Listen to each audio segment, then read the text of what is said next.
Yeah. Turn the lights up. Turn the mics on. Welcome to SFL Nights.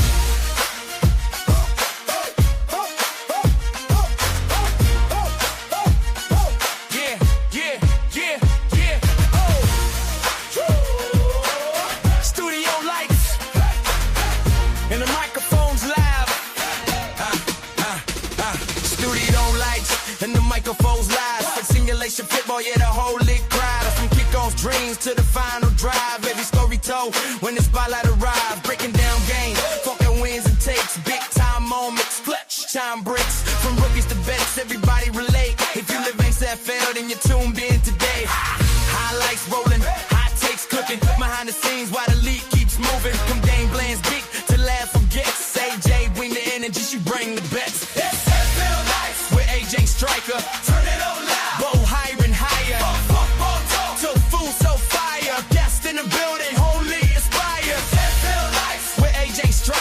Primetime vibes and competitive fire. He league-wide chatter. It's SFL life that don't get better. Draft day hopes and playoff runs like a boom stories. Buzzer beater wins, breaking down dives, calling big-time plays every episode. Got that game day hate, trying new flavors, rating the bites. Food on the table with league insight. Owners of players all sharing the mic. Every cowboy real every single night. For real moon, talking fear and reactions. League-wide love with real connections. If you bid in SFL, you already family. It's more than a podcast, it's community. SFL Nights with AJ Striker. Turn it up loud. Go higher and higher. Football talk. Till food so fire. Guest in the building, whole league inspires. SFL Nights with AJ Striker. Primetime vibes and competitive fights. And league-wide chatter. It's SFL life that don't get better. Mic checks ready, cameras roll, every story matter, every voice go from coast to coast, every squad unite, SFL family every night. SFL Nights with AJ Striker. SFL Nights with AJ Striker. SFL Nights.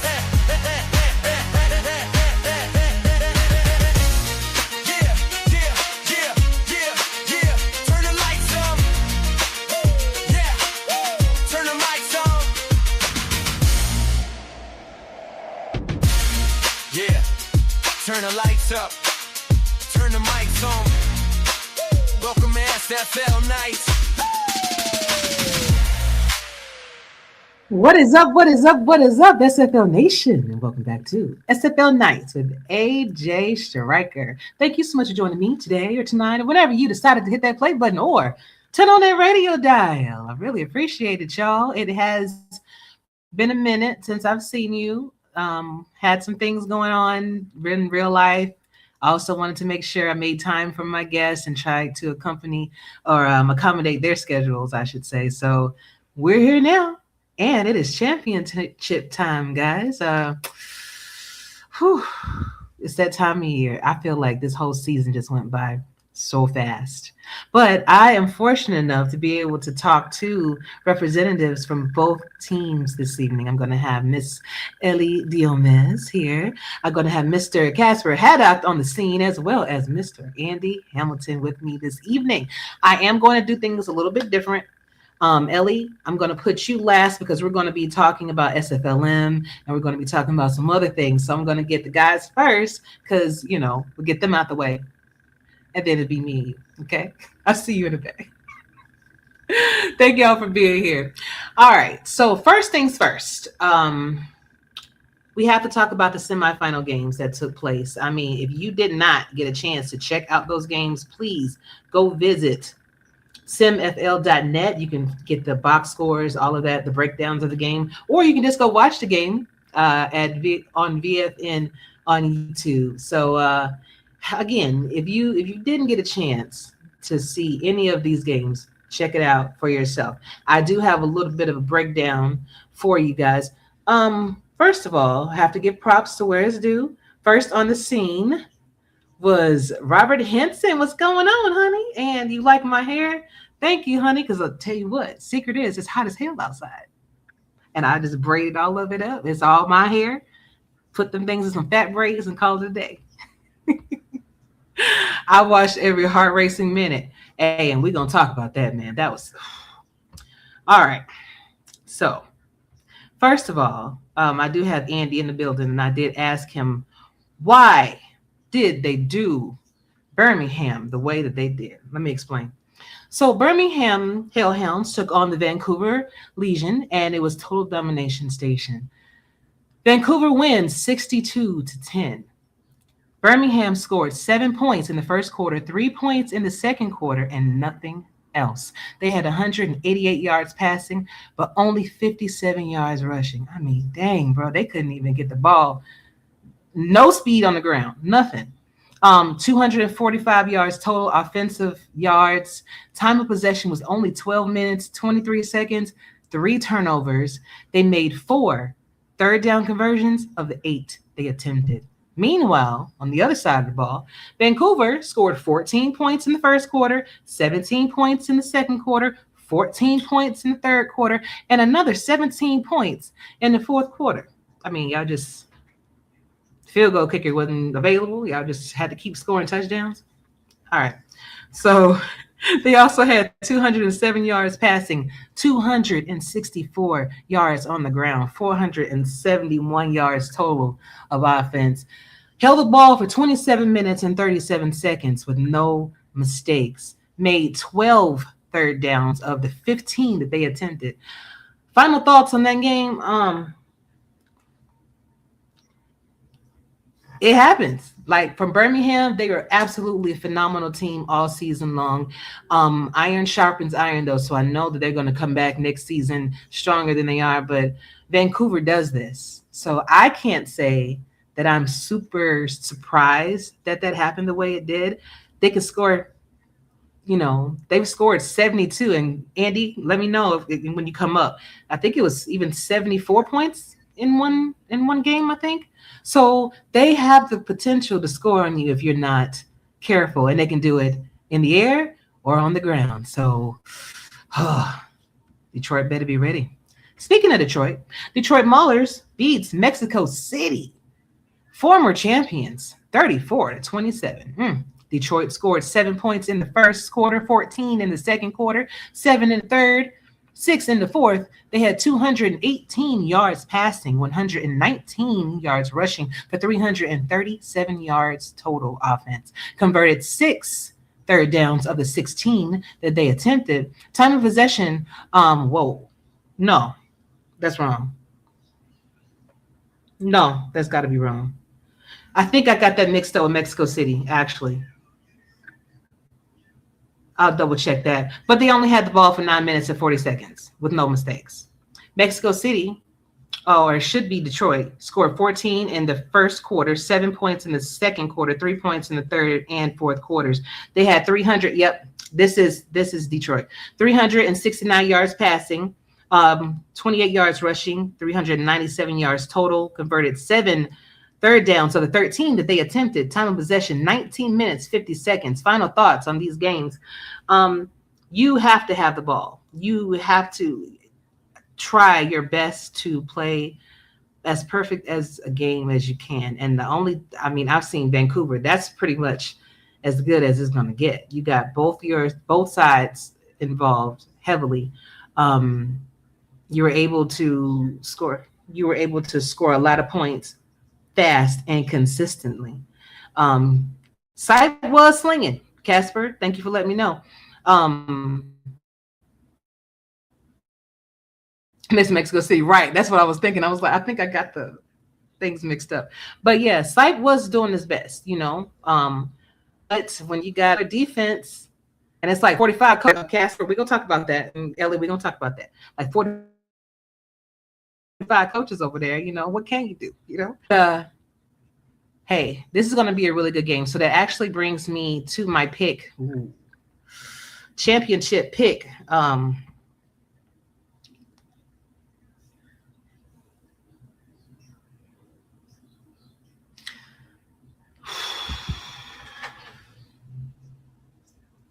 So my thoughts are this. Detroit has been firing on all cylinders all season long. I mean, they're 10-2, you know, on the season. 2 losses, and I'm sure if things would have went a little bit differently, I'm sure those losses probably would have went the other way. Vancouver has tried and tested. They're the current champions. They've been down this road many, many times, and I'm not sure if they're going to be blinded by the lights, if you know what I mean. So, oh Lord, this is so hard though, because Detroit does have a lot of help. They have a lot of eyes. They run a lot of sims. But I know Andy too. Andy and Mark and those guys, Brett over there. They are. Ooh. Oh man, I got 11 comments in the chat. I tell you what, I'm gonna make my final pick at the end of the show. Gonna have to wait for it. I know. That was so wrong. I know. But yeah, y'all gonna have to wait for it. Let me see comments. Bite back. Fight Pharaoh. Oh my God. We forgive you, AJ. Yeah, we run a lot of sims. Yeah, I know you do. I know you do now. I don't know how the sims are faring right now, but do they really matter? Because you can put whatever you want and whatever you think that works. But when it's game day, sometimes you see things that you didn't even see. So I don't know. Good luck to y'all both. And I will let everybody know who I choose at the end of the show. I thought I was ready, but I'm back and forth. Like, this is the closest I think I've ever been. Oh my God. There we go. And you guys run sims? Yeah, they do. Andy, it's about 12 of them over there. Of course they do. All right. On to one of my favorite parts that I have introduced into the show before I bring my guests up this evening. And that is SFL Kitchens. So, SFL Kitchens tonight, I'm doing mini Philly cheesesteaks. So I just took some thinly sliced beef. Now I use Steakums. I don't know about y'all pocketbooks, but thinly sliced actual ribeye costs the grip right now. I don't have it. So we got some Steakums, and I seasoned the bad boys up really nicely. Got me some provolone cheese to go on the top, nice melted, and I'm serving it on a hot dog bun. So if you do want to have this for the game, it's really easy, really convenient. I mean, a hoagie roll, of course, is awesome, right? But I find these, you can make a whole bunch of them. Have your friends just make their own plates. They go grab 1 or 2 or 3, however they do it. And good stuff. So again, steak, cheese only, seasonings for the meat, and bread. And a lot of times that's all you need. I know, where's the sauce? You don't need it if you cook it right.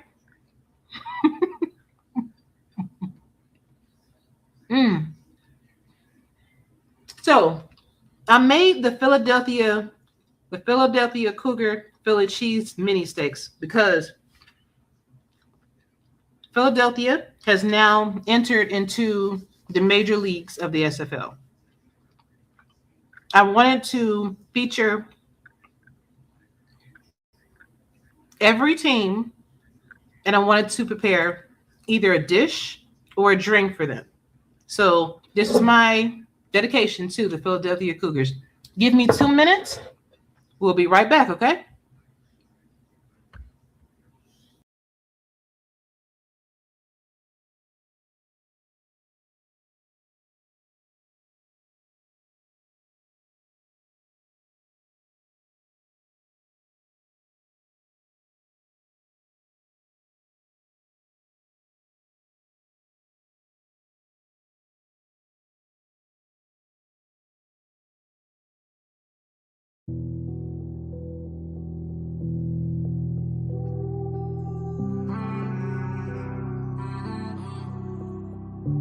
Piece of me, piece of mine, took some time. I'm just reaping what I saw for sure.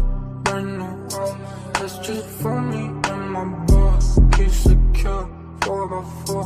G6 bleep up on my hands. I'm no friend. Pay for keys, can't pay for saving me. In the back when the window plus 10. Yeah, cause they know too much. Yeah, they know too much. Tryna come take on me. And my 40 they don't move. They ain't even thought this far. They never cross your way. Just like I know. Made room for you. You got me off fucked up. You had no place to trust. Just like you told. Just like we roll. Now we would barely trust. Now there's no saving us. Piece of me, piece of mine. Took some time. I'm just reaping what I saw. So for sure, brand new hope. That's just for me and my bone. Keep secure, 4x4. G6 sleep up on my hands. I'm no friend, I'm no friend. Play for keys, can't play for 10. Piece of mine, took some time. I'm just reaping what I saw. So for sure, brand new hope. That's just for me and my bone. Keep secure, 4x4. G6 sleep up on my hands. I'm no friend, I'm no friend. Play for keys, can't play for 10. Play for keeps. You play to win. What is up? We are back, everybody, with part one of my interviews for this evening. I have Mr. Andy Hamilton, team owner of the Vancouver Legion, as well as head coach. Offensive for Andy. Offensive coach for Andy. There he is. There he is. I'm on the defense. I got defense this year. Okay, switching it up. See, you don't know what to prepare for. See, there you go. And then I have Mr. Casper Haddock on the scene as well, offensive coordinator for the Detroit Maulers. What's going on, man? How y'all doing this evening? I'm doing pretty good. It's a pleasure and a privilege to be here. First time on the show. I got to rep the Maulers and my beloved Queen City Corsairs. Ryan Yes, Davis sir. knows I'll never forgive him for what he did. No, just kidding. Oh. I love Ryan. Off the rip. Aggressive. I know, right? Well, you know, it's that championship time. You know, so you got to be aggressive, right? So, gentlemen, first of all, congratulations. Ellie, I got you too, boo. Congratulations on this achievement. Of course, you know, Andy's back in the saddle again, try to win another ring as if one wasn't enough. And then we got Casper and company wanted to win their very, very first title. So I want to know from both of you, Casper, I'm going to start with you first. How important is winning this title for you and Detroit? Right off the rip, huh? Okay. Yeah. I mean, it's pretty important. I can't necessarily speak for everyone because, I mean, we have a kind of a variety of experience inside the locker room. You know, I'm sure T-Pat would love to add another ring to his very blinged out hands, but I don't know how he'd be able to. I don't know how he'd be able to work at that point. You know, too much jewelry on the hands. But for me personally, I think it would be a very rewarding journey just because of how I've kind of gone on through the seasons in the league. You know, going from a winless season to winning a championship, I think would be a pretty good story. So for me, it would be very nice. I definitely know I'm probably stressing more than most people. Hopefully it doesn't come through on the show, but I am very tired because I've been up late your for this whole week. I can imagine, because you got to get it right. This is the final game, man. You Yeah. worked your whole season just for this moment. So, Andy, what about you? Why is this important for you to win another one? I mean, they're all important, right? Every opportunity to put the team on the field is a great one, right? And in the SFL, you don't take any opportunity for granted. There's so many years where I've had so many teams in this league that are, you know, championship quality that didn't even get to this game, right? And so this team is no different. We're championship quality. We're ready to hoist that trophy, and so our job as coordinators and coaches is to put our team in the best opportunity for them to do so. And, when you're in that seat, when you're in this game, right, we're lucky enough to have done it now for the third year in a row. you don't take any opportunity for granted, and you have to go get it while it's there, because the SFL is such an interesting league. Every player has the opportunity every year to go to a different team, and we're very good at retaining our players, but that doesn't mean that we always will, and it doesn't mean that we don't have players that want to retire, right? Hang up the cleats, especially, while you're up on the top or near the top. And I think every opportunity to sit in this chair with an SFL championship on the line is a vital one. And to say that we had the opportunity to go back to back and do it back to back is big for us. I think that's something that is super exciting for us. There's not many SFL franchises that have ever done it.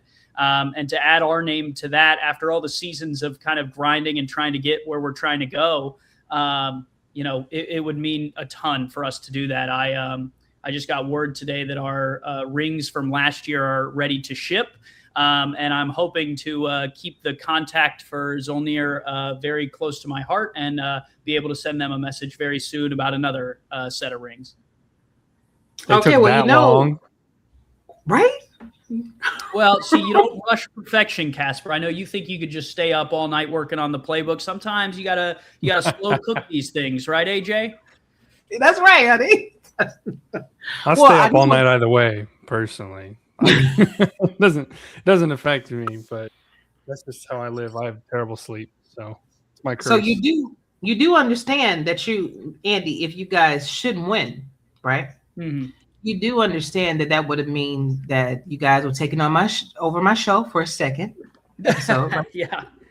So that means that in turn, I actually get a ring. My ring size is 11, and you can You want to buy one? I'll send you the link. Oh no! Free. Come on, Andy. Come on. You the one with the big bucks, sir. You the one that's You got well, the big you let me know where they are. I don't have any big bucks. wherever you know that I'm hiding them in this apartment, you let me know. I'll go dig them out for both of us. I know that's right. I know that's right.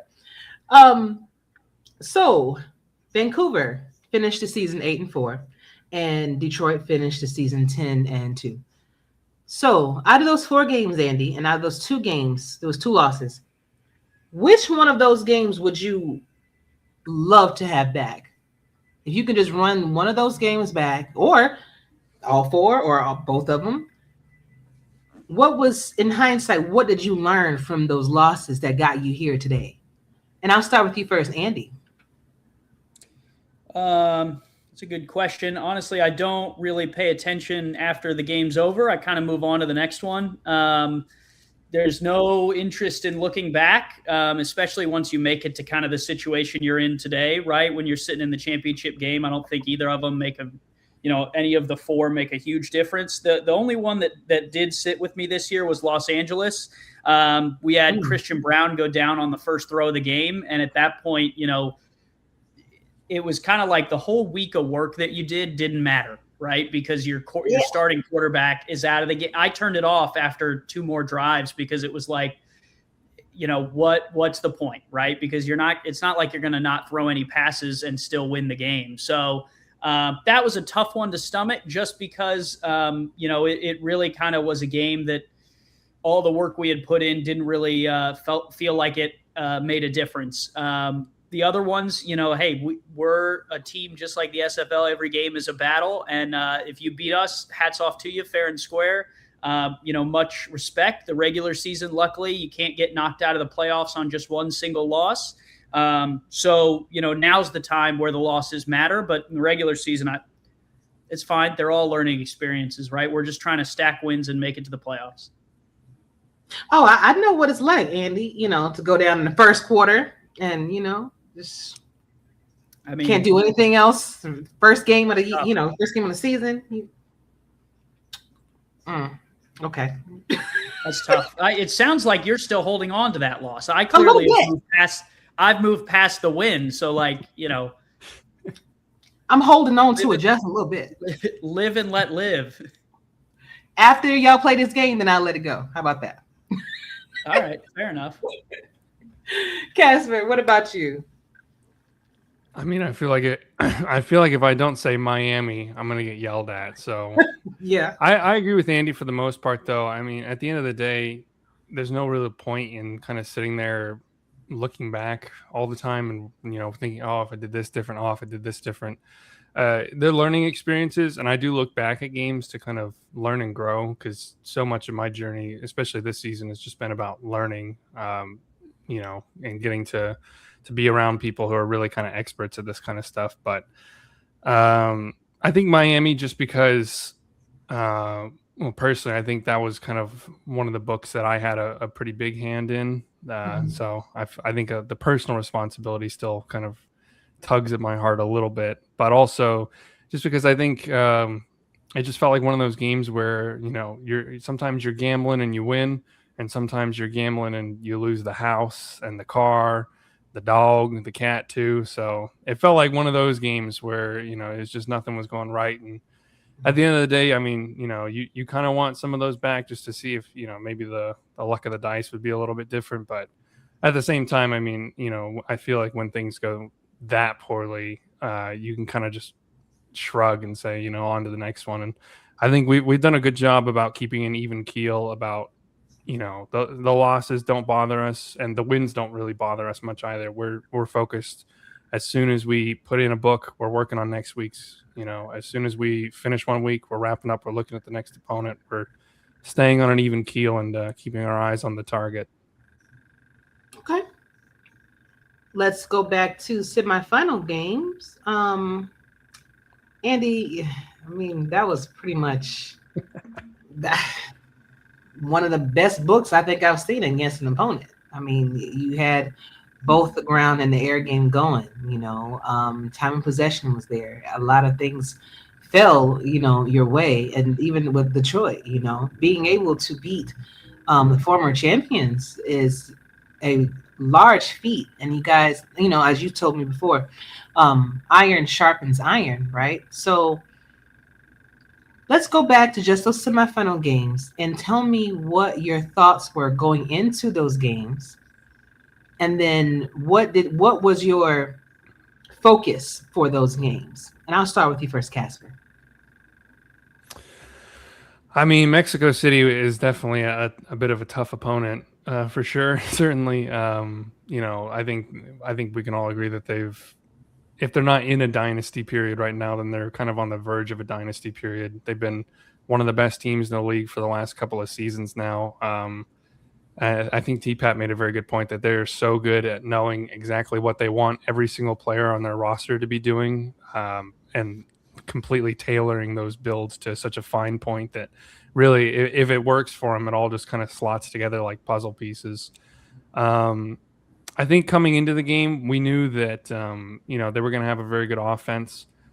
Jordan Sipe has definitely been one of the best quarterbacks in the league the last couple seasons, and we knew that they were going to get passing yards on us, which they did. And I think for us, it was an emphasis on making sure that we could win the turnover battle, making sure that we could run the ball better than they did, which I think we did a good job at doing. And then just trying to take our chances when we got them, and just not make the big mistakes that I think have kind of, in some ways, marked a lot of our games this season. We had a lot. I don't know the specific statistic, but I think it feels like we had like a first drive turnover like half the games this season. So just being able to avoid big mistakes and big momentum swings, I think, was the key for us, and we did that really well. Was really proud of the way the offense played out throughout that semifinal game. So I think that we just we had a good game. We executed really well. I mean, Mexico City, they were storming all throughout that game. It was never a settled affair. Like, I feel like the Minnesota game towards the end felt kind of settled, and then towards the end they started scoring points out of nowhere, which wasn't fun for my blood pressure. But for the most part, I think that it was a very tight game, and we just came out on top that day, and it means that we get to face off against Vancouver in the championship. Gotcha. Andy, what about you, honey? I probably don't have a super fun answer for the viewing audience, but, our goal every single week is to win by a single point.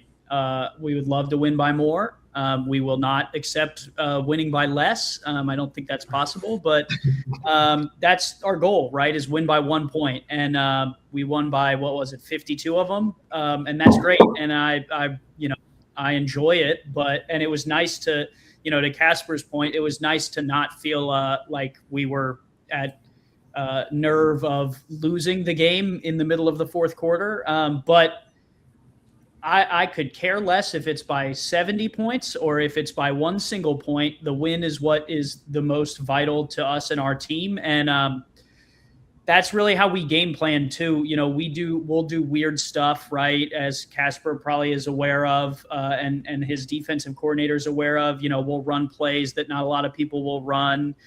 We'll run plays that we haven't ran all season if it's working. And we'll do whatever it takes. We'll put players in different spots. Our real goal is just to win the game. And our players take that to heart. When you sign up to play for Vancouver, it's not, hey, you're the wide receiver one. It's, hey, you're a wide receiver. And you might play running back sometimes, or you might play tight end, or you might play fullback if we want you to. And we're going to win the game. And if you want to win, this is where you play. And we have a lot of players who own that and who make that their identity, and they stick around here for seasons. And it's starting to pay off, right? I think there were a lot of seasons where we were a playoff team, and we're now a championship team that's kind of, I'm sure SFL Nation hates that we're a staple now for the third year in a row. And I'm sure we're getting some neutrals who are going to root against us just for that reason. And that's okay. Really, when we started in season 9, we were just trying to win one game. I'm sure I've told the story a million times where our first win, it took 5 weeks and we were 0-4 and the game went to double overtime and we won our first game on a safety. That was how we won our first game. And I was crying in my dorm room because it's so hard to win in this league. And it still is, right? One game is the hardest thing to win. And we're very blessed and lucky that we're able to win a lot more than one game a year now. But it's still, the goal is still the exact same. Just win one game by 1 point and then move on to the next week and try and win that game by 1 point. And if we just keep doing that, we'll never lose again, which I'm sure is not the truth, but you know what I mean. Right. I know what you mean. So you both of you have coaching people that are vital to your coaching. And I ask Ellie this, and you guys will hear her answer on Saturday. But if you had to think of coaching as a pie circle, right? How is that pie divided, or how is that circle divided in responsibilities? How much of the pie is whom's responsibility? So I'm gonna start with you first, Andy. I know Casper probably need a minute because it's like about 12 of them, so you have to figure out. I think most of the pie is apple. There might be a little blueberry in there, and maybe some cherry, but most of it's apple. So 50% apple, and then you got 2/4. Okay. Well, I percentage points are more of Mark's stature. No, I think, to answer the question, I think,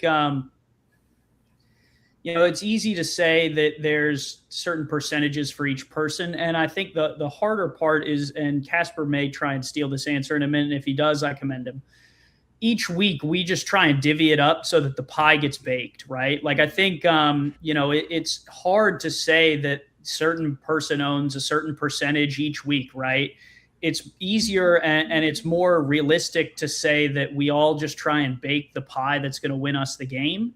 And sometimes that means I'm, a larger percent. Sometimes it means Mark's a larger percent. Sometimes we're about 50-50. Sometimes Brett's hopping in there with advice. Sometimes Bear's hopping in there with advice. I don't like to put a number on it. I like to imagine that we're all just working towards trying to win, and doing whatever it takes to get there. And whatever we can do within our bandwidth on a weekly basis, I think is a more realistic thing that we've tried to approach this year a little bit better. I think a year or two and 2 years ago, it was very, I have to sim a certain number of games in a week to feel like I contributed.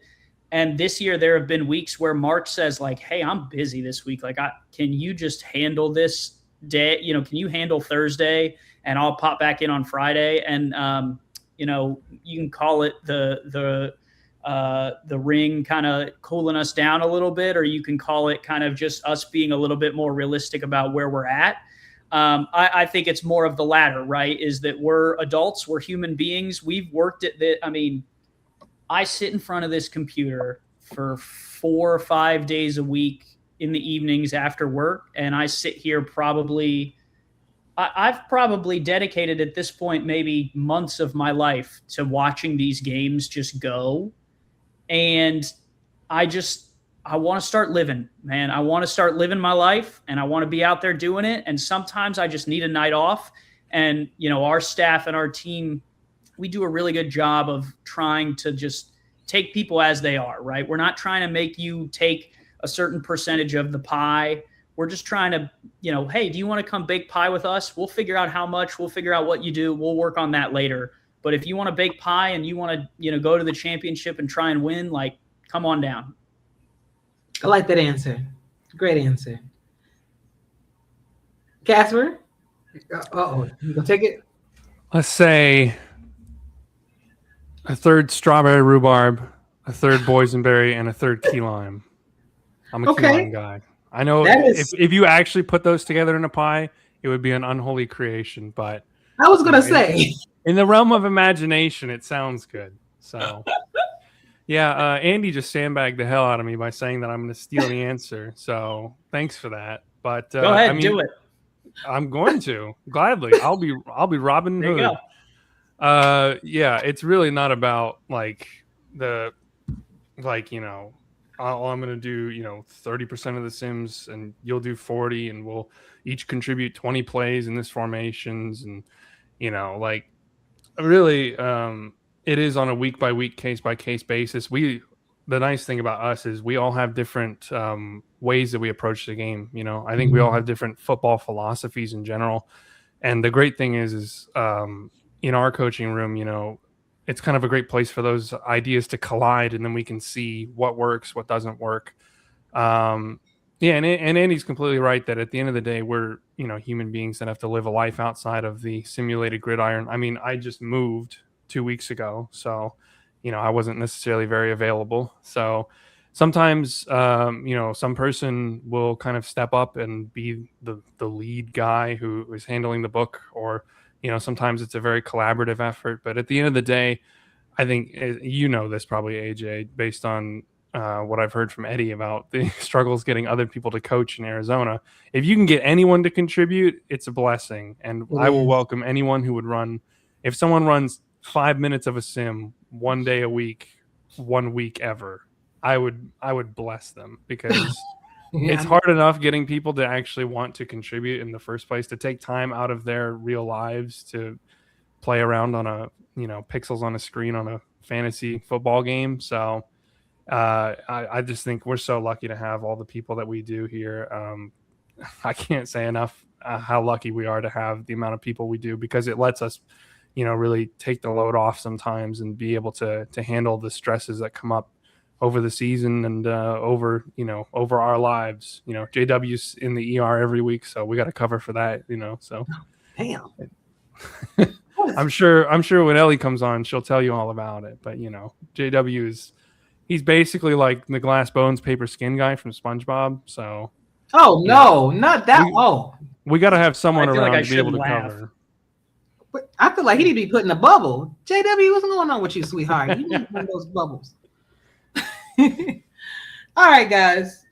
So, I mean, the thing is, one of you guys will come out being champions. Whichever team does win that honor, you can come and take over my show.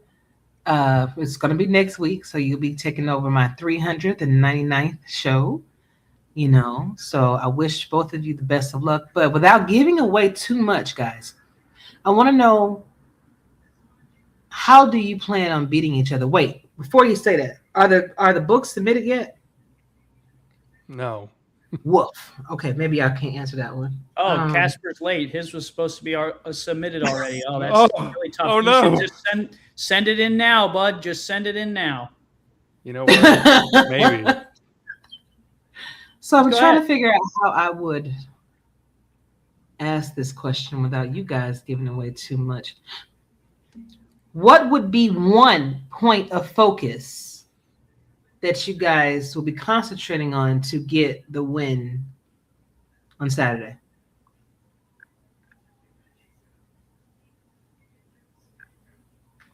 Go ahead, Casper.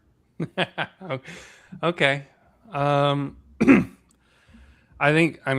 talked about it with you earlier, AJ. At the end of the day, to me, football is about not making mistakes. You know, it's impossible to be perfect, but anyone who can make less mistakes than the team opposing them is going to put themselves in a better position to win. You know, you don't have to take notes, Andy. I know you've seen the 28 interceptions, I think it is, that Ethan's thrown this season. So. Can you slow down a little bit? I'm better with pictures. Better with pictures, man. I can't draw to save my life. Are you kidding me? That's all right. Just if you share your screen and pull up your playbook. Fair enough. But not making mistakes. You're good, baby. You're good. Not making mistakes. Yeah, and I've been really happy with the way that we've kind of come into the postseason with Ethan and with the team in general. I think we've played very solid fundamental football, which is hard to do in this game. And I think, you know, everyone who coaches knows it. I don't think the people who just watch the games really understand how hard it is to actually get a football team to look like a proper football team on the field in this game, because there are so many little things that can just completely torpedo a game at any time. There's so many quirks in this 22-year-old game now that just completely massacre any chance of actually seeing like a good football play or a good drive or a good game. So I think we've been really happy with how we've been playing this last couple of games in particular. Just across the whole season, to be fair, I think we've been very resilient, very clutch at certain times when we've needed to be. And I think the postseason has kind of been us at our biggest strengths right now so far this season. So I'm really excited to take on Vancouver because I think they challenge us in a few ways that I think other teams haven't so far this season. And I think it's going to be really exciting for the entire coaching staff probably to get to play in a championship's an honor, but to play in a chess match type of game like I think this is going to end up being, I think is very, very exciting. Yes, sir. I think this will definitely be a true test for you guys this season. But I will say, at the end of the day, for me at least, and I know there's 30 other coaches in the room, so, you know, take it with a grain of salt. For me, at the end of the day, I am a gambler. So I think we are going to take some chances to roll the dice at some point in the game. So, you know, whether we win or lose, you know, we're going to make it entertaining, I think. Okay. Ethan Flowers at running back. I'm just kidding. But I think you mean Johnny Kim at running back, you know. We gotta get T-Pat out there. Right? But you know, but before you say something, Andy, congratulations to Ethan. I think there was no mistakes, right, in the semifinals? Yeah, no, he was 3 touchdowns, no picks, which is just hearing that makes me so happy. Speaking of which, we talked him right up. What's up, Ethan? Good to see you, baby doll. All right, Andy. What about you, sweetheart? One point of focus. I mean, you know what, Ashley? You've been such a great host, and you're always out here making the show for the people. I'll give you 2. You know, I don't need. There's no need for me to hold back, right? I'll give you 2 points of emphasis. First, we want to score points, right? We want to put points on the board. That is how we want to do it. And then second, I would like to keep Detroit from scoring points. I want them to not score points, right? So kind of the opposite of what our game plan is, right? You know, to Casper's point, you know, we're a gambling team too. Like, we like to have fun. We like to figure out ways that we think will give us an advantage that, you know, maybe the average person doesn't see or expect. And so I think, you know, the fun part about playing a team like us is you can look at 14 weeks, 15, 20 weeks of our playbook. And who's to say we don't pull something out from a year ago or 2 years ago, right? So there's just a bunch of, we're trying to win the game. And however that's got to happen is how it's going to happen. And we're gonna get creative. We're gonna get fun. And we're going to try and win, by whatever means necessary. So I think it'll be a chess match is a great word, but I think it'll also just be, two teams putting their best on the field and trying to catch each other off guard a little bit. So, hopefully that those are enough buzzwords to keep Casper up and awake all night again tonight, working and trying to go through the plays. And so it should be I'm going fun. to the movies after this, man. I'm going to go see that new Backrooms movie. I heard that was good. There you go. Good for you. See, look, he's like, yeah, go ahead. Matter of fact, I hate horror movies. It's going to scare the shit out of me, but perfect. We live. I saw something, an old comment from Chad that I thought kind of epitomized what I hope this game is going to be pretty well. He said these two teams went to the Punch Palace today, and I was like, you know what? I think if we could describe the championship game afterwards as two teams coming to the Punch Palace, I think we got to be pretty happy. Oh my God! So what you're both telling me, and what's up, Neil? Good to see you, baby. Neil Rivers in the chat. Yeah, it's gonna be a hell of a game. So what y'all both are basically telling me is that you're going to be implementing new things that none of you guys have seen in any of the sims. So what you're doing is going to be all for nothing. Is that what you're saying? Because y'all all just changing up everything. So y'all don't even know what y'all going to be doing. Huh? The sims that you're running right now is irrelevant. I think what we like to do in Vancouver, we call it a guest playbook. And we just pick a random player on our team to submit the playbook each week. So I still haven't chosen who it is for this week. So we'll see. Could be fun. Oh, shit. Okay. You either going to win by 62 or lose by 62, depending on who it is. Well, all right. I know we're just joking here, but let's not go crazy. I say, who's the lose by 62 candidate, do you think, AJ? Damn. Oh, there 62? We go. I like this, Casper. Let's turn the questions back on her. Yeah, fight back. Who would lose by? Well, I'll tell you what. I've never seen Vancouver. I've never seen Vancouver out of all my years here lose by a large margin like that. Indianapolis Ram was when y'all was Indy. That's true. So technically, I guess that would be saying Detroit, right? I guess had the. I mean, if things don't go right, they will score 62 on you. Ellie, we're gonna talk about this in a second, honey. If you don't do what you're supposed to do, baby, it's gonna be 72. How many points have you actually scored, Andy? Was it 74? I tell you what, AJ, I don't remember. There was a Houston game from like season 10 or 11 or 12 or 13 or 14, somewhere in there. It was in the 60s or 70s. And, I felt bad about, I feel bad about that. It's not what I'm intending to do. I respect all these coaches so much. There's no part of me that takes joy in beating a team by like 20 or 30. It's unfair to them. And usually it's this, like Casper said, it's this old game or the old game we used to play on, kind of exposing a wound that a coach, whether on purpose or not on purpose, made a mistake that then meant that the score got ran up like that. That's never my intention as a coach to embarrass another team. It's really not that fun for me. I like I said, I would rather win by I think max is like 2 scores, 3 scores. Anything above that it kind of puts a sour taste in your mouth. You're kind of like, 62, I wanted one more touchdown. That was really all I was looking for at that point, just for fun. Yes. But the minute I knew that we weren't getting that one more touchdown, I was like, all right, this is gross. I don't like this anymore. Y'all are nuts. Well, you're more sentimental than me, Andy. If I could beat Chicago 5,000-0, I'd do it every week and twice on Sundays. That's aggressive. Man, we got these rivalries, man. We gotta establish the dominance. All right, gentlemen. Final thoughts for both of you this evening. In closing, I'm going to get my girl Ellie up here. She's been waiting so patiently in the back for us. I'm going to start with you first, Casper. What are some parting words that you want to give us on this championship eve? So to speak.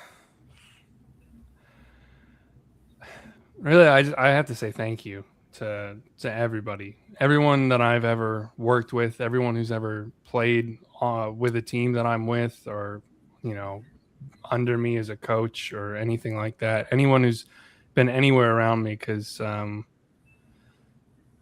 I joined the league back in November 2023, I think it was, I was about 2 weeks after I gotten laid off from my first job out of college. It was kind of the first time in my life that my life had ever like hit a speed bump. It hadn't gone the way that I'd planned it. And getting to be a part of the community, getting to play on the teams that I've played on, play with the people I've played with, even that first minor league season in Chicago where, we went undefeated and won the championship, just, getting to be with the people that I've been with, getting to meet the people that I've met throughout the league and over the last 5 seasons is a privilege. And they've really gotten me through some very tough times in my life. So I just want to say thank you to everyone here, everyone in the SFL, even the people that you like to yell at sometimes, like, I don't know, your TJ Harpers or your Xavier Rowe the Thirds. Even the people who make it kind of upsetting sometimes make it the community that it is. And I owe a lot to the SFL. I've met a lot of great people. I have friends that I think hopefully I'll get to have for the rest of my life because of this community. So I'm very grateful. And I just hope that at the end of the day, that I can continue being a part of the community. And hopefully I can do it as a SFL champion. I got the minor league ring. I want to add a major league ring. So Hey, gotta love it, man. Thank you, Casper, for your time. I really appreciate you. Yeah. What about you, Andy? Do you have did you get a ring as a rookie? No, the last season's ring was my first ring of all time. I was on the Carolina Skyhawks for a long time, and there were seasons where we were probably the farthest thing from getting a ring that you could name. But we had a lot of fun. We learned a lot. And then in Vancouver, I've just been scratching and clawing. And last year, no point to Detroit there on that one. Last year was the first year we were able to do it. I think, my parting message, I think last year my parting message was just kind of about trying to grind and find my way to the championship. And I think it might have even had, I can't remember exactly. I'm probably making it up.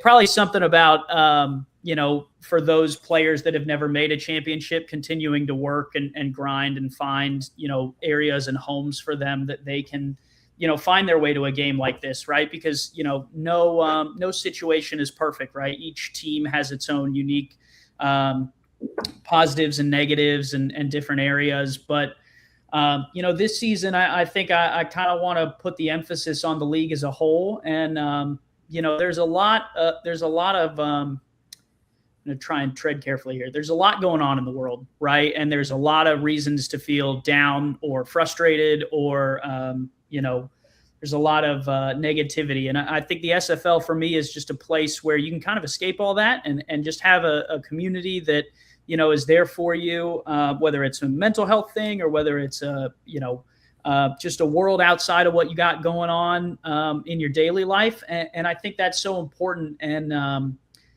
it feels a little bit different than the community we probably had 5-6 seasons ago. In some ways that's sad, and in other ways it's a great change. But I'm very excited about the future of the SFL, and I think there's a lot of franchises that are changing cities, changing names, changing ownership groups, and I just I want to put out there that I'm going to be here, right? Andy is going to be in the SFL for as long as the SFL exists. I'm going to outlast it. It's unfortunate that that's how it has to go, but my undying love for the SFL. Listen, I might not always be running the defense. I might not always be coaching the team even, but I'm going to be here, and Vancouver is going to be a team in the league, and we are going to keep, pushing this thing. And I hope that for everyone in the league that loves this league as much as I do, that we band together and continue to grow it. I think that's the biggest part, is that the SFL has so much room for growth, so much room for new superstars, new players. And when I look at Vancouver, I just try and make it a home for people who want that type of thing in their life. Ezekiel Bear is one of my favorite stories. He joined us, I think, through the draft or shortly thereafter. And he said, I don't care what you need me to do. I'm a receiver for Vancouver. And he started, I think, as receiver 4. And then now he's worked his way up to receiver 3. And he very well next season might be receiver 2. But each season he comes back with the same mindset that, like, it doesn't matter what you want me to do, I'll do it. And I think the league has so much room for people like that who just want to be a part of the SFL. And I know there's people in everyone's lives who would love to be a part of this thing. And I hope we continue to spread it to those people, because, Casper talked about the community and how important it is. The community is what we make it. And the more we can grow it, the more we can build it up, the more fun it's going to be for all of us. So Vancouver's going to be here. Andy Hamilton's going to be here. If you need to reach me, my Discord DMs are open to an extent. Don't send me anything that I have to report to AJ. I'll see y'all in Denver, and hopefully with 2 fat rings on my finger, not just 1. Oh, Lord have mercy. Well, we gonna see. We gonna see. Great stuff, gentlemen. Thank you so much for your time. It is a pleasure to be a platform for you all to be able to let us know how you really feel, and really, I wish both of you much success. All right. Thanks, AJ. Yeah, thanks, Ashley. Remember, whoever wins, I'm gonna see y'all next Thursday. Okay? See you, baby.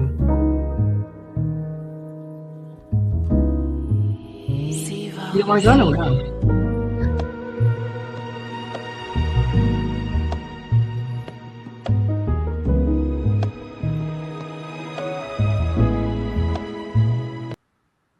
Hi, baby. How are you?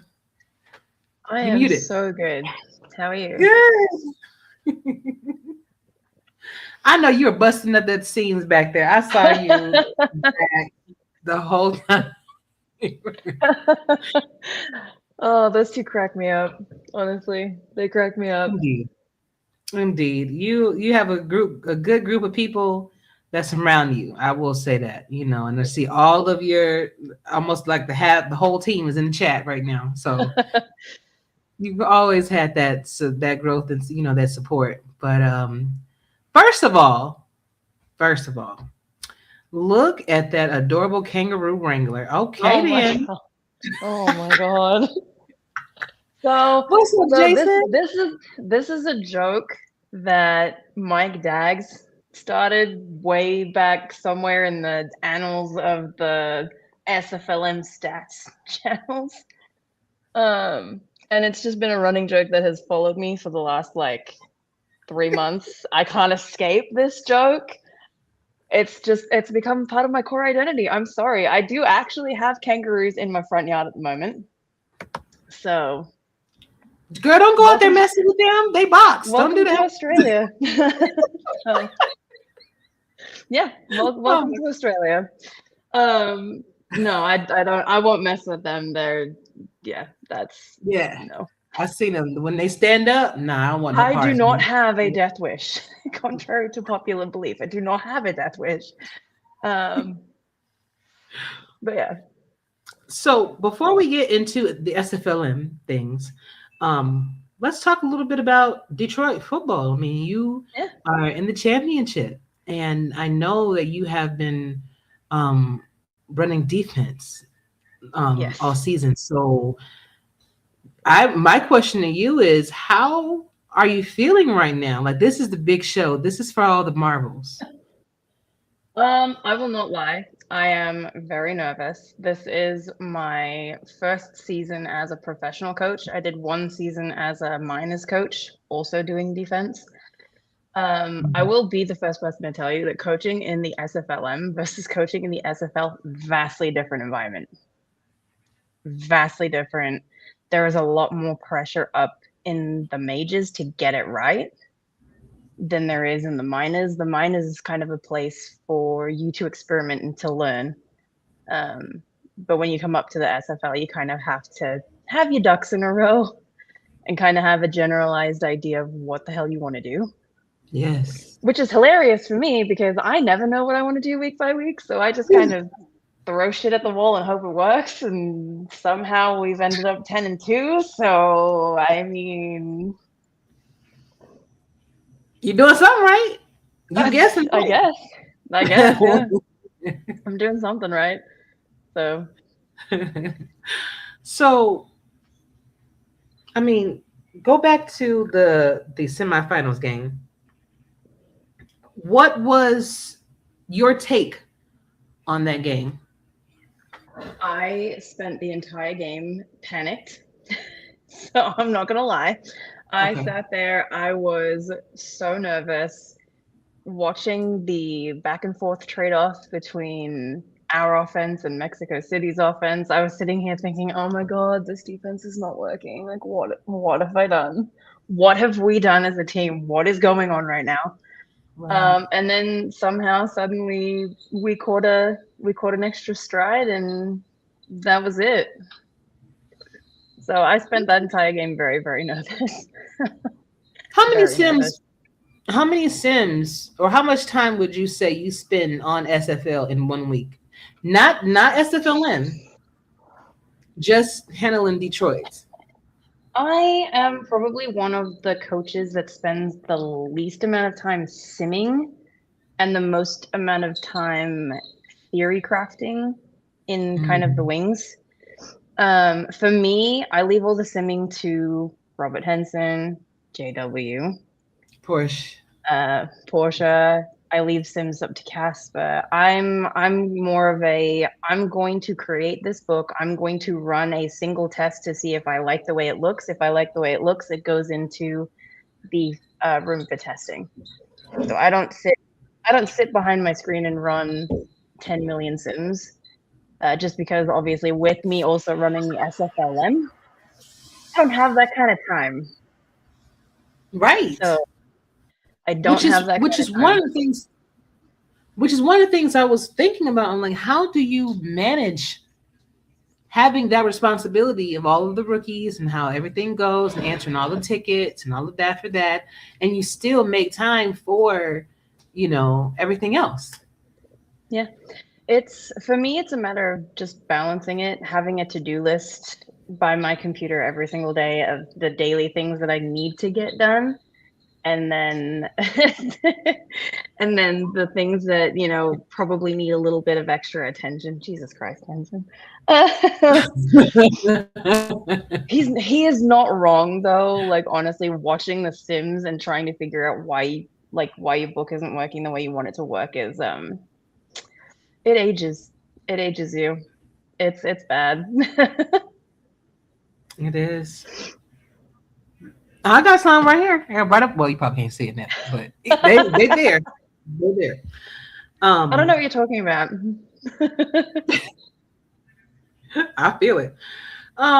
So if you had to, like, I know we heard all the other guys, if they had one game that they can get back this season, which one would it be? Do you have a game of those two that you all lost that you really wish that you could get back? Honestly, I will kind of agree with the majority of my coaching staff. I think the Miami game is one that we definitely should have won. We should have been a little bit more careful. We should have taken it a little bit more seriously. We did experiment quite a bit with that book. We did throw a lot of things out there that we thought would work. They worked in Sims, and then obviously come game day, it didn't happen.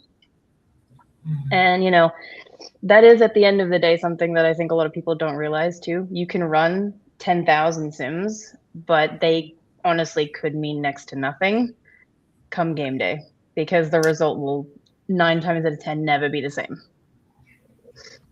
You know, first of all, Ethan, you've been through enough. You know, you've been through enough. Hey, But look, you I'm not did going to have be a hating really on the good QB. team. Like, Right. I was gonna say this past game, you actually didn't throw any interceptions. You got 3 touchdowns, brother. So I'm proud of you, honey. I'm proud of you. But yeah, and that was one of the things that I was kind of thoughtful of when I was, telling you, and I was talking to JW and all of you about with all of the many responsibilities, it's very important for you to take care of yourself. And try your best, because the world's already doing this thing, right? And then you come here and you want to make a difference. Then you got people that don't necessarily agree with what you're doing, and then you got to battle with that, So you have been doing your thing, and I'm really, really proud of you on that one. Thank you. Oh, I was at bee's knees last game. Looked like Ashley Jackson out there. You know what? Ashley Jackson has thrown her share of interceptions. Trust me. I think it was one season I had more interceptions than touchdowns, brother. So it happens. It happens. No. But you learn and you grow. So what's some advice? Anybody that's looking, because we want people to come coach, right? We want the help. Like we, as Arizona, we've been looking for people that will want to come help coach. But you just can't find that, or you can't find people that want to do it full time. So what is some advice that you would like to offer people that's listening right now that would like to become a coach, but maybe just don't have a good understanding of that? I would say pick up the emulator, pick up the game, go into the playbook manager and put some plays together. Play with it. Experiment a little bit. Don't take it so seriously when you're stepping into the coaching room for the first time. Don't take it that seriously. It is, at the end of the day, a game, and it is supposed to be fun for everyone, not just the people who, play the game and don't actually do the behind the scenes stuff. Nice. My other piece of advice, I guess, would be do not treat it as a full-time job. Don't do that, because you will kill your love for it so quickly. Do not treat it like a full-time job. If you want to treat it as a hobby that you spend a few hours a day on, then sure. But do not make it a full-time job. Don't do that to yourself. You do yourself a great disservice doing that. You will kill your love of the game. And that is not something that I think any of us really want to see. Yeah. But I would pick up the game, pick up the emulator, step into the playbook manager, and just test things. Just try it. Oh yeah. My very first playbook I put together, I lost 41-6. But guess what? Yeah. We scored 6 points. I was so happy because Eddie was like, we gonna lose and you ain't gonna score a thing. Oh, okay. I mean, at the end of the day, right? Like, if you put a playbook together and it scores any points, good job. Yes. Sometimes that is the literal hardest thing that you can do. Sometimes that is quite literally the hardest accomplishment, is just scoring any type of points, whether it be 2 points on a safety, 3 points on a kick, 6 points on a touchdown. As long as you score something, then you've done something good, and then you can build off of that. Right. And I think and having patience and grace with yourself, most of all. Yes. Yes. You're not going to get it. You're not going to get everything right. You're not going to win all the games that you think that you should, but it is whether you have the character to stick with it, and see it through. And then you come out clean on the other side. I was going to ask you, and I've asked you before, so people, the people that don't watch Saturday will at least hear your answer here. So what do you think changed from the time it was Indianapolis Ramblers, now it's Detroit Maulers, and now from the losing ways to the winning ways. What do you think? I heard from Casper it was the players and people wanting to stick around and letting those play bills, those players those bills mesh together to be able to have what you have. Is there anything else that you wanted to add to that? Honestly, I think rounding out our front office staff, like our coaches, our scouts, our advisors, I think that has played a humongous role in getting us where we are right now. I think having the locker room environment that we have is also a large part of that, because we have created an environment in the Detroit locker room that makes people want to stay. It makes people have pride in wearing our merch. Like we have created in a sense our own legacy just in that locker room. Not even out on the gridiron, we've created a legacy in the locker room. And I think that is by far and large a very important part of why we are where we are right now. People want to win, and they want to win with us. It's a beautiful thing. It's a beautiful thing, Mom. Yeah, it is. Last question regarding SFL for you. Sure. What do you feel should be a focal point, without giving too much away? Because I'm sure Andy is. I'm sure he's listening. Right. Defensively, what do you feel that you would have to maybe focus on? Obviously, both sides of the ball, but is there one side of the ball that you're a little bit more concerned with than the other? Is it the air attack, or is their run game? Because obviously they can score 200 yards on each. So I think Vancouver is dangerous on both aspects. I think they're very dangerous through the air. I think they're very dangerous in the run as well. I think that for me, as a defensive coordinator, as one of the coaches in the room, I don't want to put all my eggs in one basket. Yeah. Because if I focus too much on pass defense, then I leave myself open for them to run all over us. If I focus too much on the run defense, then I leave open holes all over the field and they can throw bombs that we will never recover from. So for me, it's a matter of finding the right balance to just be able to shut down the players that we need to shut down. Now, Vancouver has one of the best O-lines in the game, if not the best O-line in the game. It's going to be a challenge, but I think it's going to be a fun challenge, and I'm looking forward to it. Iron sharpens iron, right? That's right. So hope y'all come out clean on the other side, my mama. I hope so too. Whoever wins takes over my show, so I want to remind you of that. That's right. On to SFLM though. Yes, ma'am.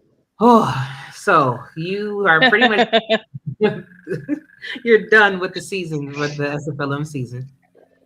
You have, I think it's the playoffs coming up now, right? So we just wrapped up the wild card week. Okay. We're just wrapping up wild card week. Next week is semifinals week, and then we'll have our championship game. Oh, so yes, ma'am. In a nutshell, how would you rate this season for SFLM if you had to give it a letter grade? Just for the regular season right now. For the regular season. Now, am I grading myself on my policies and procedures? Am I rating myself on how the games have gone, how the teams are performing? What am I rating myself on? All of it, overall. I give myself a solid B+, I think. Okay. Why is that? I think there's some marketable room for improvement in some aspects. Either, me getting on top of my staff to make sure that everything's done in advance and not day of. Obviously, we all have lives, so I'm never going to sit there and begrudge my staff for putting their life first. But I think I could do a better job of being on top of that. Okay. I think being open and very clear about expectations at the start of the season is something that I could probably do a little bit better, because we had some misunderstandings and some clarity issues that didn't get cleared up until much later in the season. So I think that is also something I could do a lot better. Outside of that, I think it really just comes down to a lot of the back end stuff. I have finally learned my way around the portal. So I mean, making new players and getting them set up is like a 5-minute job versus a 30-minute job per person. Right. So that has been a great thing for me to finally, actually get a handle on. So oh my god.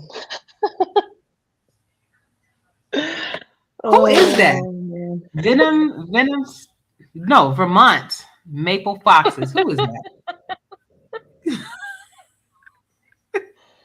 Oh man. You know who that is? Oh man. Oh my god. I actually don't. I don't recognize most usernames on here. I don't pay that much attention on YouTube, I'll be real. So JW said, is that who I think? I don't even know who it is. Wait, first look at the new SFL Vermont Maple Foxes. Y'all got a Maple Fox coming up? Hey, I didn't say anything. I do not have a solid 6th team yet for the upcoming SFLM season, just because I do not know and will not know how many players I have to distribute among the teams until after the rookie draft and after the signing period. So I will not know. Gotcha. Because the long and short of it is, so at the moment we have 25 rookies, and a handful of dev players, and we have 6 teams. Most of those SFLM teams have between 4 and 6 actual paying players on them. The rest are all generics. Now, obviously, that is not the healthiest SFLM. Okay. I would like to see some more butts in uniforms, like actual people in uniforms on the field. That would be fantastic. Versus having a pile of generics. So for me, it is a matter of trying to figure out how many people I have access to rookie-wise to divvy up among those teams. Okay. So a lot of it comes down to the signing period. I need to know how many people are re-rolling into the SFLM, joining for the first time, things like that. So what have you guys been doing, like some outside marketing to try to draw in more rookies? Like how have you been trying to draw in more rookies to the SFL? The majority of our marketing comes off of like Swole's Twitter account, the SFLM Twitter account. Yeah. I know that there's been people putting feelers out for Facebook. We do rely quite heavily on word of mouth and community. Yeah. Because, we don't really have the revenue for like paid ads, because that would help greatly. That would help greatly. But, things like your show, the SFLM shout outs the UFL has been doing lately has been amazing for publicity for us. So that's been massive. The ad reads during the SFL games, all of that kind of stuff, that all puts attention on the SFLM as well, so every little bit is helpful. Good deal. And if there's anything else, that we could do, just, if you happens to pop up, just let us know and we'll be able to do it. Like even when we're at the convention. Are you going to make it to the convention? Or? Sadly, I don't think I am, because IRL has decided it would like to kick me while I'm still down. Sorry. Flights from Australia to Denver at the moment are 2,400 Australian dollars, and that is just the flights. That is not including hotel. That is not including food. That is not including entertainment. JW, where you at? What, you got 2,400, man? Well, 28 actually, because you got to think about everything else. Yeah, so But it's a bit of a nightmare. Yeah. Maybe things will turn around. I try to remember. Yeah. I hope so. The biggest thing for me, I think, is the international travel. With how uncertain that has been in the last few months, I think that has been a large part in why I've been so hesitant. Yeah. Because like you guys also got to think like there's other Australians that are probably going to get to the convention, but we also have, we have our entry visas into the United States. That's also an expenditure that we need to have, otherwise we don't get there. That's it. We get stopped at the airport and that's it. The currency exchange rate for flights is a nightmare. Hotel costs are also a nightmare. Things like that. So it is a little bit more difficult than I was originally anticipating. I'm actually kind of sad about it too, because I was actually really looking forward to going to Denver and actually meeting everyone. So I really want to meet everyone. But next year for sure. Next year for sure. I have already started putting money aside in an account that's actually going to accrue interest. So we'll see what happens. Awesome. We'll see what happens.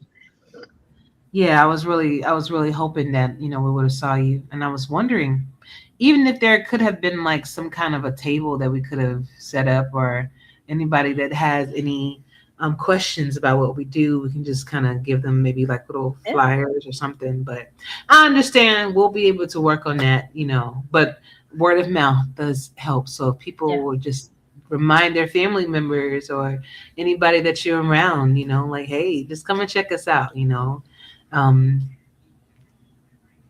get what we need. The big thing too is this weekend coming, like this weekend that we're about to enter into, is I believe the last progressible SFL weekend. So once that closes, if people want to re-roll into the SFLM, the re-rolls are open. Okay. Again, I don't know how many teams I have, but obviously the more people I have interested in re-rolling, the more likely that I will be able to maintain a 6-team SFLM, which is honestly ideally where we want to be. Got it. And one round for the draft, pretty much, because of 25 players. Okay. Yeah. So we have an official draft day and we have an official draft time. I just haven't got the article out yet, so you guys will be the first ones to hear it. Our draft day is June 23rd, and that'll be at 8 p.m. EST. Okay. Yeah. June 23rd. Okay, then. Got some time, Hopefully you reached out to everybody you can reach out to. And if you can, Ellie, I've been trying to get the rookies to come on and just like kind of do like little interviews, and I get that sometimes you can get a little stage fright, but you could just tell them that it's just like having dinner with a friend, you just. It really is though. Like it really is just having a conversation with a friend. Grab a cup of coffee, grab a drink, grab your dinner, sit down and have a chat with AJ. There you go. And then people, and I want them to understand, like, when people can see a face, or hear a voice to their name, that makes you, people remember you, Yeah. So if we can, I would love to be able to do all I can to help you guys. And I know it's a big task for you, but you got a lot of good people working around you. Yes, I do. Yes, you do. So that's. I am very fortunate to have the staff that I have, to have the people around me. I can call them my staff. They are my friends by far and large. We have a good time. Most of our SFLM meetings will get all the business parts out of it, and then it just evolves into a conversation, a coffee table conversation with friends, which is great. So, which ultimately, this is what we have here. That's our community. I want to know. What was maybe one of your favorite games for SFLM that you witnessed this season? Or if you have a couple of them, that's fine. But what is one that you know, like, that was an awesome game? These players are going somewhere, like.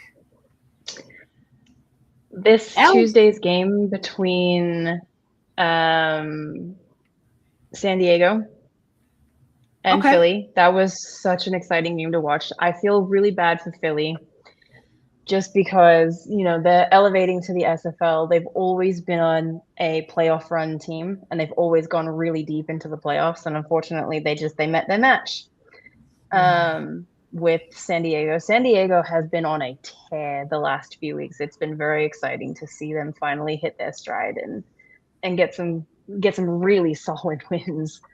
I gotta shout out. I have to shout out our very first week of games with the bongo incident. Thank you, Alex.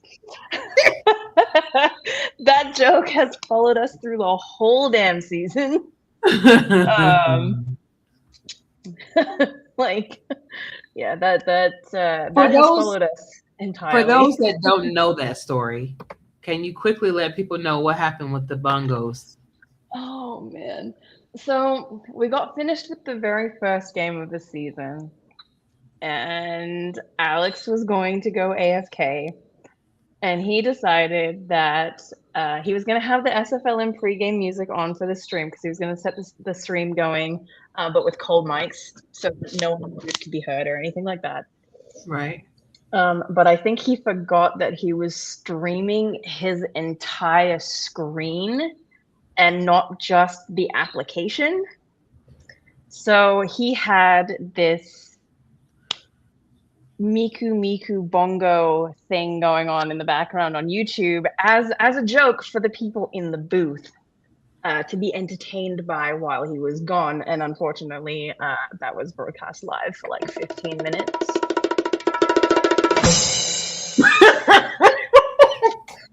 So, I mean...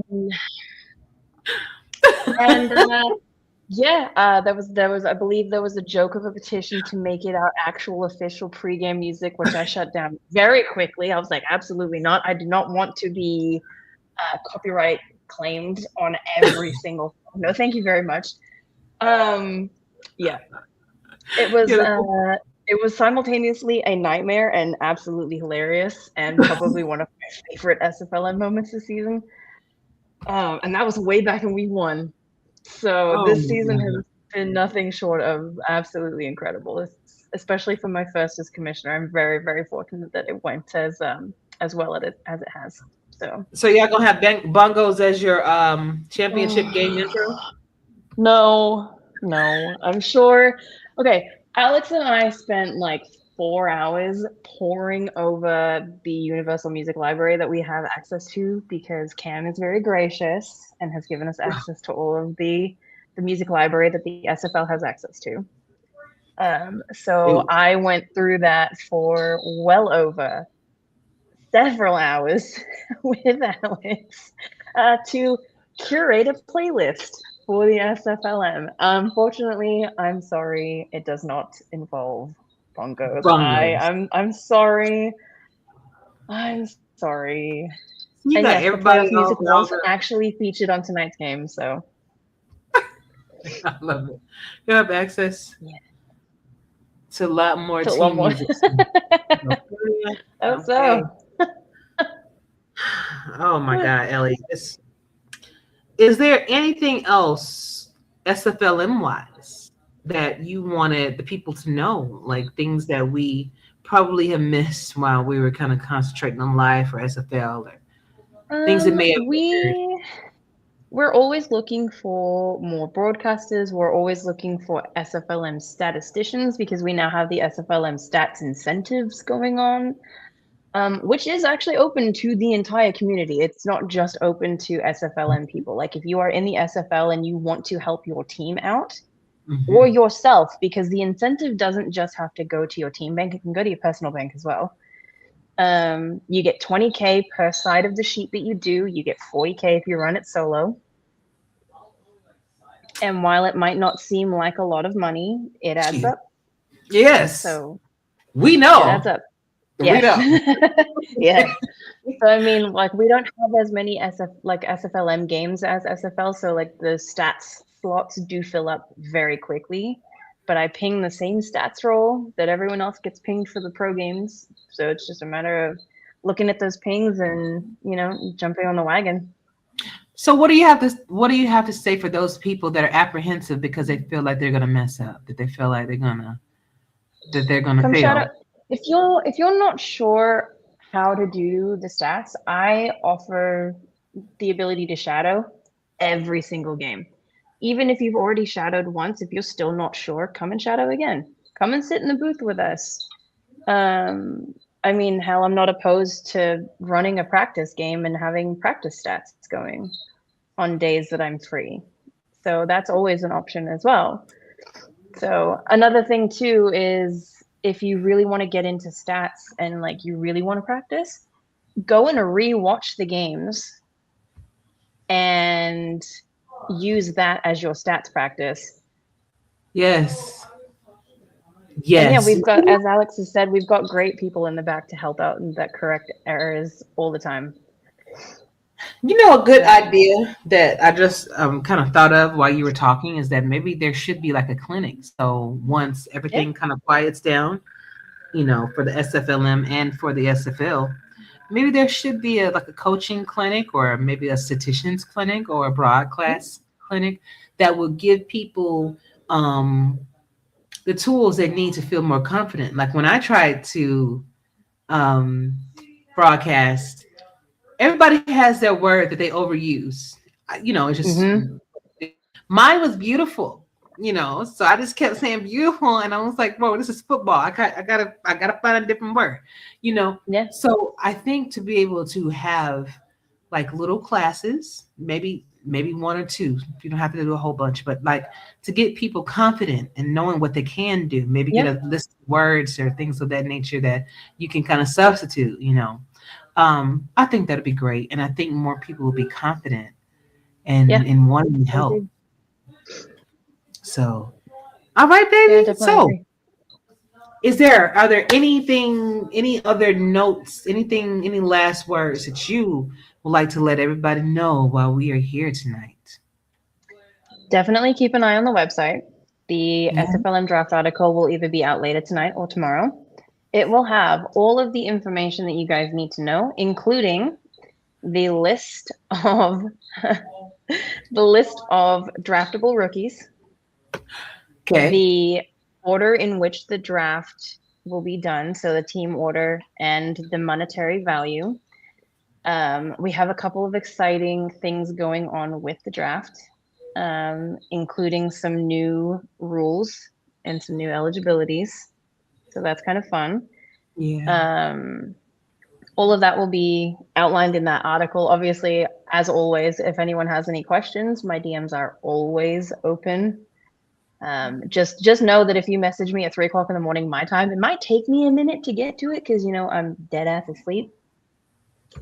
No worries. Outside of that, you know, just keep an eye on the minors because we are the future of the SFL. We are producing the next great talents for the SFL. And if you're not already paying attention to the SFLM, you should be. Indeed, baby. You know, I don't know what's up with your team can't read. Is all Detroit No, can't honestly, read? What's happening here? Like, that doesn't surprise me at all. They can't read. I mean, I can't read either, so. I feel like everybody in the chat done said I can't read it. Look, we use picture books in Detroit. Thank you. Well, obviously it's working. You're doing something. You're 10-2. You know, sure, and you know been winning everything. So, but yeah, this was awesome. But one more. Okay, I did say this is gonna be the last question, but I do have one more. Okay. So take us in the life of SFLM commissioner. I've asked Cam this before. I think this was like one of my very first questions that I ever asked him. So yeah, let us hear it. So an average day for me is I am usually up around 8:30 a.m. I need coffee before I can function, which is why I have in my Discord profile that my day technically doesn't start till 9 a.m. my time. So I will not answer any questions before 9 a.m. my time. Just because that's just no, thank you. Outside of that, it is usually checking over the welcome channel, welcoming new players in, confirming subs through the sub log, getting those players made in the portal, sending out all of their details, getting them assigned to a team. And then from there, it is address any comments, concerns that people have for me, check in just to make sure that everything's running smoothly. And once that's done, then the SFLM commissioner brain gets turned off and the SFL coach brain gets turned on. It's a lot.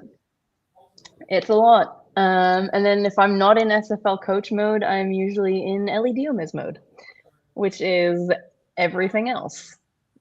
Which is, you know, my life here in Australia. I spend time with my partner. I spend time with my friends. I played numerous amounts of video games to try and distract myself from the busy work.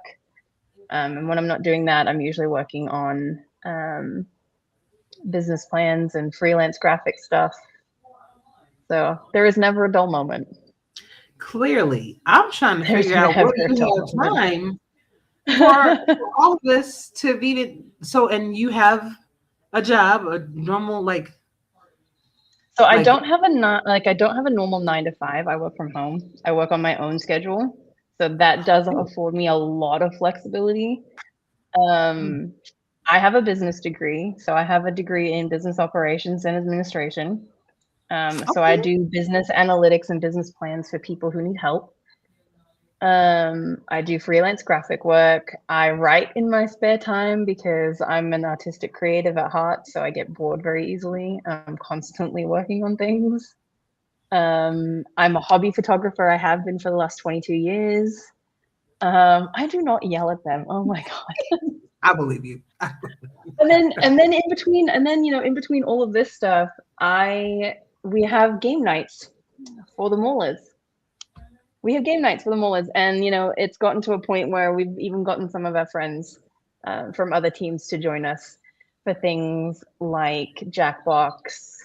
There was a Forza Horizon night the other night, which was honestly hilarious to watch. Oh my God. Watching your teammates trying to run each other off the road in Japan Hilarious. is actually hysterical. I like that. There's been a lot. There's been a lot. So well, it's good fun. My life is a party. I'm here for it. Yes, dear. And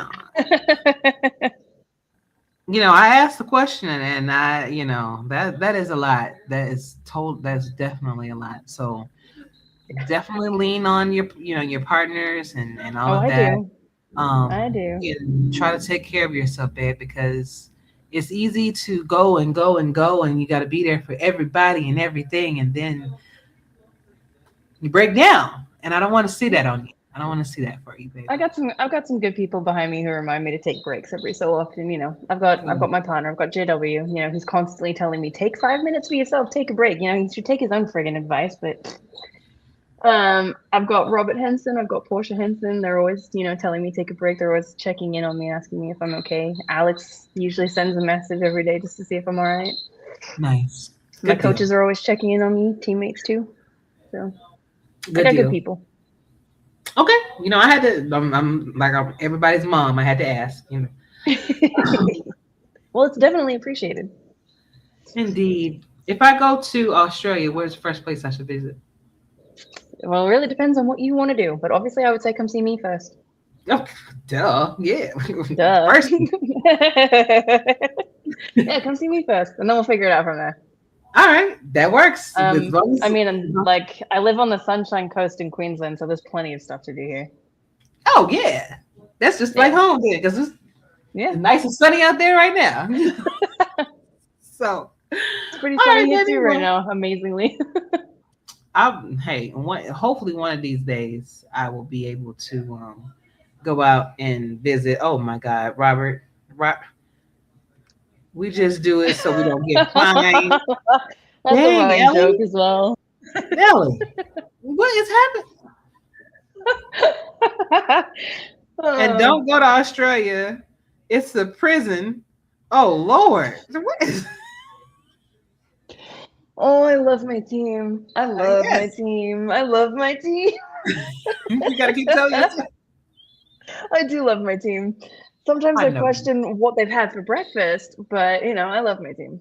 Or what the hell is in their coffee cups? Like, It's not just coffee. mine is, sadly. Well, it's still early for you. I hope it's nothing in there.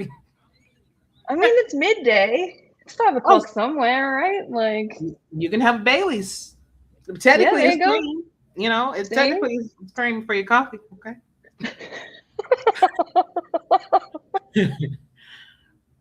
All right. Well, listen, baby. I wish y'all the best of luck. May the Thank best you. team win.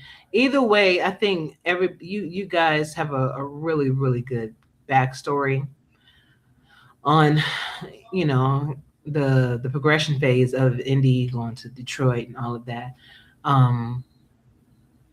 It's up to y'all. Do your thing, and I'm going to be right. sitting on the sideline waiting for whoever is going to come out victorious, baby. But I'm looking forward to having another conversation with you soon. If there's any big changes or anything else that you want to announce for the SFLM or even Yes, Detroit, ma'am. I'm here for you, baby, always. Always. All right, love you. Get you some rest if you can, and I'll talk to you later. I'll try my best. And Right. don't forget to tell us who your pick is. I'm going to do that right now. I'm curious. What do you want to stay right here? Why not? Why not? Why not? Now, I will say that I did have an attitude with both Vancouver and Detroit, because when I said if I could have any games back, though, you guys did come to mind first. But Sorry.